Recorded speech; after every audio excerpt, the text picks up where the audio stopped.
បាទសួស្តីបងប្អូនអរគ្នាសួស្តីបងប្អូននៅក្នុងបណ្ដាញ YouTube ហ្នឹងហើយបងប្អូនសូមធ្វើវីដេអូពីនេះពីនោះហើយយើងនិយាយពីឡានបច្ចុប្បន្នគឺឡានមកទឹកដែលនាំចូលមកពីអាមេរិកអឺបច្ចុប្បន្នយើងសង្កេតឃើញថាឡានថ្មីច្រើនដែលនិយាយរួមភាគច្រើនគឺឡានថ្មីខ្លាញ់គោមកពីប្រទេសចិនណាបងប្អូនហ្នឹងហើយទីផ្សារយើងឥឡូវគឺវាយប្រកួតប្រជែងខ្លាំងជាមួយនឹងឡានមកទឹកដែលនាំចូលមកពីអាមេរិកគាត់ថាបើនិយាយពីតម្លៃវិញគឺឡានថ្មីដែលនាំចូលមកពីប្រទេសចិនហ្នឹងគឺវាមានក្រុមហ៊ុនច្រើនហើយតម្លៃវាគឺប្រកួតប្រជែងខ្លាំងមែនទែនតម្លៃវាចាប់ពីនិយាយទៅ10000ជាង10000ក្រាស់យើងអាចទិញបានបើឡានអគ្គិសនីលាយសាំងឲ្យដូច BYD Silpha អីហ្នឹងប៉ុន្តែទន្ទឹមនឹងគ្នាហ្នឹងគឺយើងស្រឡឹងទៅមើលមួយទៀតគឺប្រភេទឡានមកទឹកព្រោះយើងដឹងហើយគឺឡានមកទឹកបច្ចុប្បន្នពពុះព្រុស010កាមេរី07អីហ្នឹងគឺ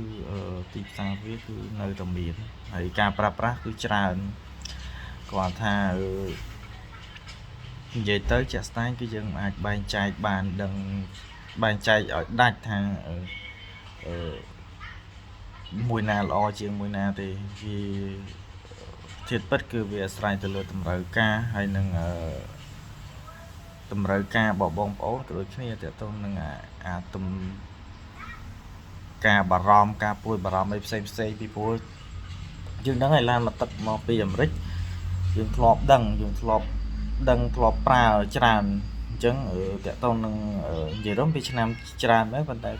កតងនឹងគុណភាពការប្រើប្រាស់ទូទៅអីគឺយើងទទួលស្គាល់ថាវាមានគុណភាពល្អគាត់ថាវាមិនទំនើបវាមិនអាប់វាមិនទំនើបបច្ចេកវិទ្យាទំនើបអីដូចអាស៊េរី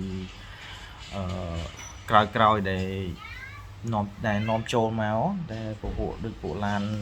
នាំចូលពីចិនគឺវាបច្ចេកវិទ្យាវាទំនើបហើយមួយទៀតគឺក្តីបារម្ភរបស់ប្រជាជនគឺទោះជាឡានថ្មីតម្លៃវាខ្ទង់ប្រហែលជា20000ជាងដែរហើយប៉ុន្តែក្តីបារម្ភមួយទៀតគឺតកតងនឹងការដូរស៊េរីអញ្ចឹងយើងដឹងហើយឡានមកទឹកគឺបើយើងទិញกระดาษពុនវាអាចខាតគួរសមប៉ុន្តែបើយើងទិញផ្លាកលេខណាប្រើតហើយគឺការខាតបងហ្នឹងគឺតិចមែនតើប៉ុន្តែបើយើងទិញឡានថ្មីអាហ្នឹងដឹងហើយគឺមកដឹងតែខាតទីផ្សាររបស់វាគឺខាតច្រើនជាងអញ្ចឹងអាហ្នឹងត្រូវបារម្ភមួយហើយមួយទៀតតកតងគ្រឿងបន្លាស់ឡានមកទឹកនៅស្រុកខ្មែរគឺដឹងហើយគឺសបោគ្រឿងបន្លាស់វាសបោទោះជាវាមានបញ្ហាខូចកំហូចអញ្ចឹងវាច្រើនជាងប៉ុន្តែការខូចខាតទំហំខូចខាតគឺយើងគិតថាវាមិនច្រើនវាមិនច្រើនជាងវាមិនច្រើនទេវាខូចខាតកពុកតែយើងខូចខាតរៀងច្រើនប៉ុន្តែបើឡានថ្មីវាអត់ខូចទេប៉ុន្តែมันប្រកាសថាពេលខ្លះគ្រឿងបន្លាស់ការប្រើកាន់តែច្រើនហើយក្រុមហ៊ុននាំចូលមកពេលខ្លះគ្រឿងបន្លាស់វាអត់មានគ្រប់គ្រាន់អាហ្នឹងក៏ជាក្តីបារម្ភមួយដែរ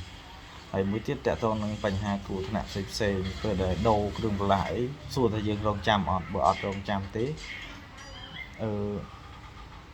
តើយើងត្រូវចំណាយពេលប្រហែលក្នុងការនេះហើយទី1តកតងសេវាផ្សេងព្រោះធម្មតាឡានយើងត្រូវការលេងគ្រឿងឡើងកង់ឡើងអីផ្សេងហើយអញ្ចឹងឡានក្រុមហ៊ុនមានការធានាអញ្ចឹងការលេងការថែមថយអីគឺអត់បានទេអញ្ចឹងវាត្រូវការពេលនិយាយរួមវាត្រូវធ្វើមិនឲ្យស្ពេចដែរអញ្ចឹងបងប្អូនហើយបន្លានមកទឹកគឺយើងអាចលេងអីបានហើយខូចវាមិនសូវខូចច្រើនហ្នឹងជាមួយប៉ុណ្ណឹងខ្ញុំធ្វើវីដេអូបន្ទាប់ទៀតតើតើនឹងនិយាយពីឡានយើងនិយាយច្រើនពីឡានហើយនឹងពីបញ្ហាផ្សេងទៀតអញ្ចឹងអរគុណច្រើនបងប្អូនអរគុណ